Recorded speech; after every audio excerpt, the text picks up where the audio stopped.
یہ دنیا کے سامنے حضرت امام نے اپنا اسوہ رکھا کہ یہی تو پیغام میں دینے آیا ہوں، یہی تو جو ہے وہ تحریر میں نے کربلا کی ریت پر اپنے خون سے رقم کرنی تھی کہ یہ سر کٹ سکتا ہے لیکن جھکے گا تو صرف اپنے مالک کی چوکٹ پہ جھکے گا، یزید کے سامنے یہ سر جھک نہیں سکتا ہے۔ تو حضرت امام حمام رضی اللہ تعالیٰ عنہ نے کربلا کے تپتے ہوئے ریگزار میں جب 72-73 لاشیں خیموں کے سامنے پڑے تھے اور اتنے زخم کلیجے پہ تھے، راوی کہتا ہے کہ جب آپ کی قمیض اتاری گئی تو 113 سوراخ اس میں تیروں کے تھے، 33 زخم نیزوں کے تھے، 34 گھاؤ تلواروں کے تھے، اتنے زخم جسم کے اندر اور جسم چور ہے زخموں سے۔ لیکن حضرت امام حسین نے جب پیشانی سجدے میں رکھی تو آخری لفظ یہ تھے، اللہم رضن بقضائک وصبرن علی بلائک تسلیما لامرک سبحان ربی الاعلی۔ مالک تیری تقدیر پہ راضی ہو گیا ہوں، مالک زخم سے پہ بھی میں مسکرا رہا ہوں، مالک تیری طرف سے جو دکھ آئے میں نے ان کو قبول کیا، جے سونا میرے دکھ وچ راضی تو میں سکھ نو چلے ڈاواں، مالک میں سب کچھ قبول کیا، حسین تیری رضا پہ راضی ہے، میرے مالک تو بھی بتا تو بھی حسین پہ راضی ہوا ہے کہ نہیں ہوا ہے۔ آواز آ رہی تھی اس پیاسے پر علی شیر خدا کو ناز ہے، اس نواسے پر محمد مصطفیٰ کو ناز ہے، اوروں نے بھی سجدہ کیا پر اس کا عجب انداز ہے، اس نے وہ سجدہ کیا جس پر خدا کو ناز ہے۔ اے حسین ابن علی تم پر سلام، نازش آل نبی تم پر سلام۔ آج لہجہ بھی دم توڑ رہا ہے اور سورج بھی درد غروب سے زرد ہو رہا ہے، وقت کے دامن میں گنجائش نہیں کہ میں اس مضمون کو چھیڑوں، آؤ ہم سلام کرتے ہیں۔ یہ سورج سامنے چمک رہا ہے، میں یہاں بیٹھا سوچ رہا تھا کہ ہم نے تو نہیں دیکھا، اے سورج دوپہر کا وہ منظر تم نے تو دیکھا تھا جب کربلا میں حسین کا سر کٹا تھا، جب گھر لٹا تھا، جب خیموں کو آگ لگی تھی، جب سکینہ رو رہی تھی اور جب گھوڑا خالی پلٹا تھا اور سکینہ پوچھتی تھی گھوڑے تو خالی آ گیا ہے، حسین کہاں چھوڑ آیا ہے۔ آج یہ سورج یہ چمک چمک کے وہ ہمیں کہانی سنا رہا ہے اور ہمیں پیغام دے رہا ہے کہ نبی کے نام پہ حسین نے تو سر کٹا دیا، آج تم کہتے ہو دین پہ چلنا بڑا مشکل ہے، تم شور ڈال رہے ہو، جن کے لیے مسجدوں میں قالین بچھے ہوئے ہیں، گرم پانی دستیاب ہے اور ان کے لیے مسجدوں میں آسائشیں موجود ہیں، اور پھر بھی وہ کہتے ہیں دین پہ چلنا بڑا مشکل ہے۔ ذرا دیکھو حسین ابن علی کو سجدے میں سر رکھ کے، پیشانی رب کے حضور رکھ کے حسین ابن علی کہہ رہے ہیں مالک میں سر کٹا کے بھی تیرے حضور حاضر ہوں اور تجھ پہ راضی ہوں، تو بھی بتا کہ تو بھی حسین پہ راضی ہے یا نہیں ہے۔ اے حسین ابن علی تم پر سلام، نازش آل نبی تم پر سلام، تم پہ لاکھوں رحمتیں لاکھوں سلام، اے شہیدان محبت کے امام، لالا گوں لالا بدن لالا چمن، اے چمن اندر چمن اندر چمن، زندگی ہی زندگی تیری حیات، اے حیات اندر حیات، افتخار ملت بیضا ہے تو، رب کعبہ کی قسم یکتا ہے تو، فخر کا دل میں دریچہ باز کرنا چاہیے، جن کا تو آقا ہے ان کو ناز کرنا چاہیے۔ آج ہم ناز کرتے ہیں حسین ابن علی پہ، ہم آ حسین والے نہیں ہیں، ہم واہ حسین والے ہیں۔ واہ حسین تیری عظمت کو سلام، اتنے زخم کلیجے پہ ہو تو کھڑا نہیں ہوا جاتا، لیکن جبر کے خلاف کتنی قوت سے کھڑا ہے۔ حسین ابن علی نے اپنا نمونہ لوگوں کے سامنے رکھنا تھا۔ اقبال کہتا ہے سرخ رو عشق غیور از خون او، شوخی این مصرع از مضمون او۔ یزید مٹ گیا، یزید کا نام مٹ گیا، اس کا تشخص مٹ گیا، حسین کل بھی زندہ تھا، حسین آج بھی زندہ ہے۔ مرتا تو وہ ہے جس کی فکر مر جائے، مرتا تو وہ ہے جس کا نسب العین مر جائے، مرتا تو وہ ہے جس کا مشن ختم ہو جائے۔ حسین کا نسب العین زندہ، حسین کی فکر زندہ، حسین کا مشن زندہ، حسین زندہ، حسین کا نانا بھی زندہ۔ آج بھی ہزاروں کروڑوں اربوں انسان حسین کا نام لے کے جی رہے ہیں۔ میں کہتا ہوں اگر کوئی یزید کا نام بھی لیتا ہے تو وہ سر جھکا کے دیتا ہے۔ کیسا تمہارا لیڈر ہے جس کا نام لیتے ہوئے بھی تمہیں شرم آتی ہے؟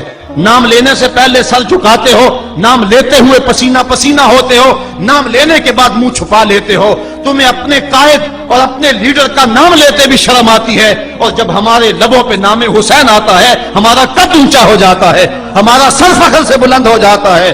فخر کا دل میں دریچہ باز کرنا چاہیے، جن کا تو آقا ہے ان کو ناز کرنا چاہیے۔ تو حسین ابن علی نے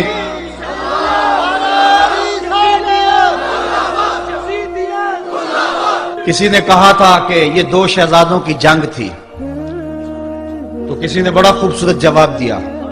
اس نے کہا کربلا جنگ تھی اگر دو شہزادوں کی، قلم میں زور ہے تو لکھو حسین ہار گئے، لہجے میں تنتنا ہے تو لکھو حسین ہار گئے، انداز میں زور ہے تو کہو حسین ہار گئے.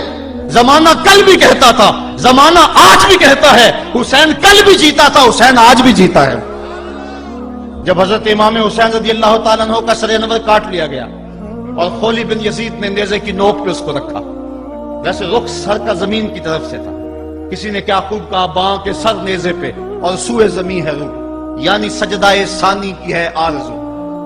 رکعت کے دو سجدے ہوتے ہیں، ایک سجدہ ہوا تھا کہ سر انور جدا کر لیا گیا، جب نیزے کی نوک پہ تھا سر تو رخ زمین کی طرف سے تھا. شاعر کہتا ذرا غور سے دیکھو سر حسین کیا کہہ رہا ہے. سر حسین کی پیشانی زمین کی طرف ہے، پیشانی میں دوسرے سجدے کی آرزو مچل رہی ہے. تو جب امام حسین کا سر خولی نے نیزے کی نوک پہ چڑھایا، اس نے تو یہ کہنا چاہا تھا کہ ہم فتح یاب ہوئے اور دیکھو ہم نے سر کاٹ لیا. کسی نے کہا ذرا غور سے دیکھو، یہ تو سر کٹ کے بھی سر بلند ہے، یہ سر کٹ گیا پھر بھی سر بلندی نہیں گئی ہے، اس کا بانکپن پھر بھی نہیں گیا ہے. حسین کا سر کل بھی اونچا تھا، حسین کا سر آج بھی اونچا ہے. اس کا نام زندہ، اس کا پیغام زندہ، اس کی فکر زندہ.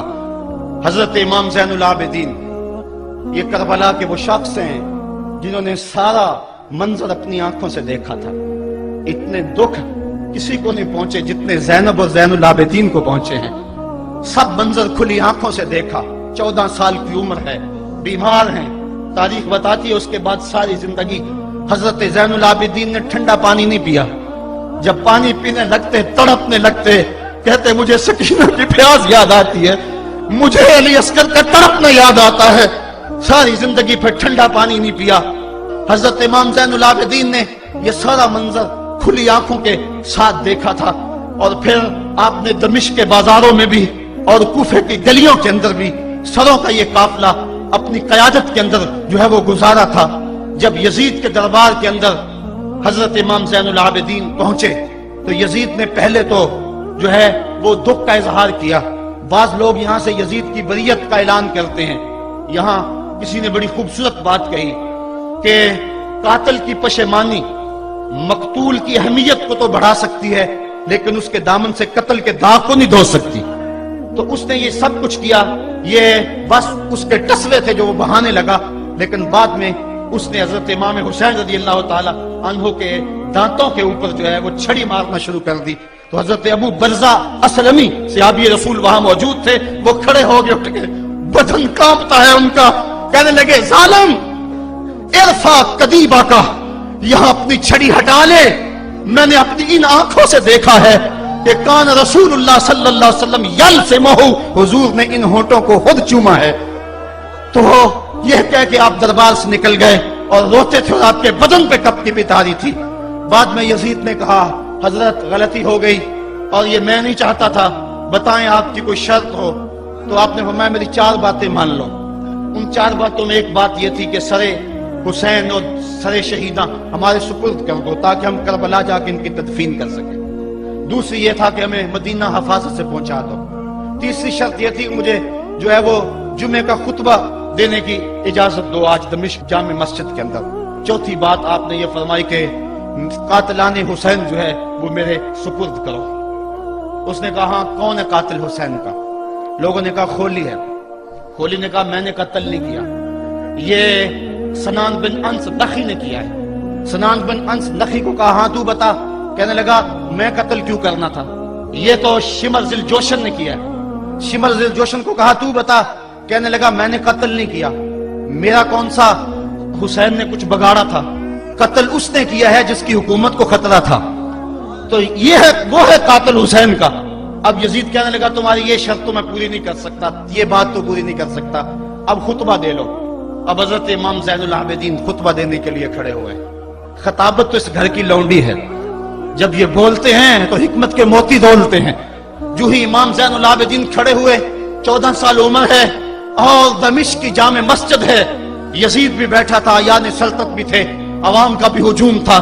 جب آپ نے خطبہ شروع کیا لوگ زاروں کے تار رونے لگے اور آپ نے اہل بیت کے مناقب جب لوگوں کے سامنے رکھے تو یزید گھبرا گیا کہ کہیں لوگ میرے گریبان تک نہ پہنچے. اس نے مؤذن کو اشارہ کیا جلدی جلدی اذان پڑھو. تو جب اس نے کہا اللہ اکبر اللہ اکبر تو حضرت شہزادہ زین العابدین نے کہا کہ اس کے اندر کوئی شک نہیں کہ اللہ سب سے بڑا ہے. جب شہادتین کا کہا اشہد ان لا الہ الا اللہ, حضرت امام زین العابدین نے اس کے جواب کے اندر کہا ہاں ہاں اللہ کے علاوہ کوئی معبود نہیں ہے, اس کی گواہی ہم نے خون سے دی ہے, ہم نے اپنے لہو سے دی ہے اس کی گواہی. اور پھر اس کے بعد جب اشہد ان محمد رسول اللہ پہ لفظ آئے تو حضرت امام زین العابدین نے کہا یزید دیکھ اب اذان کے اندر تیرے نانے کا نام ہے یا میرے نانے کا نام ہے؟ آج بھی منبر پہ میرے نانے کا نام ہے. تو یزید مر گیا, اس کا نام مر گیا, اس کا تشخص مر گیا. حسین کل بھی زندہ تھا, حسین آج بھی زندہ ہے. حسین کربلا کے تپتے ہوئے ریگزار میں بھی زندہ تھا, کوفے کے بازار میں بھی زندہ تھا, اور دمشق کی جامع مسجد میں بھی زندہ تھا, مدینے میں بھی زندہ, مکے میں بھی زندہ, کابل میں بھی زندہ, کندھار میں بھی زندہ, قلعہ جنگی میں بھی زندہ, تورا گھوڑا میں بھی زندہ, موصل میں بھی زندہ, بغداد میں بھی زندہ, غزہ کی پٹی میں بھی زندہ, فلسطین میں بھی زندہ. آج حسین کی زندگی اور حسین کا باقپن دنیا کو بتا رہا ہے, بش کو بتا رہا ہے تیرے منہ پہ تماچا حسین مارے گا. زمانہ بتائے گا کہ حسین کل بھی زندہ تھا, حسین آج بھی زندہ ہے. حسین کی فکر لے کے اٹھو اور پوری دنیا پہ چھا جاؤ اور زمانے کو بتاؤ کہ ہم حسین ابن علی کے سپاہی ہیں. صرف محرم کے دن آنسو بہا لینے سے کچھ نہیں ہوگا. کیا صرف محرم حسین کا مہینہ ہے؟ نہیں, سب پورا سال حسین کا ہے, پوری زندگی حسین کی ہے, پورے زمانے حسین کے ہیں. یہ صرف عاشور کا دن یا عاشور کی شب ہی حسین کی نہیں, سارے زمانے حسین کے ہیں. کل بھی حسین کا تھا, آج بھی حسین کا ہے, کل بھی حسین کا ہوگا. آؤ اٹھیں, قرآن کو لے کر کے حسین ابن علی نیزے کی نوک پر بھی چڑھ کے قرآن سنایا, اور آج ہم اسی قرآن کی دعوت کو لے کر کے اٹھیں اور حسین ابن علی کے پیغام کو گھر گھر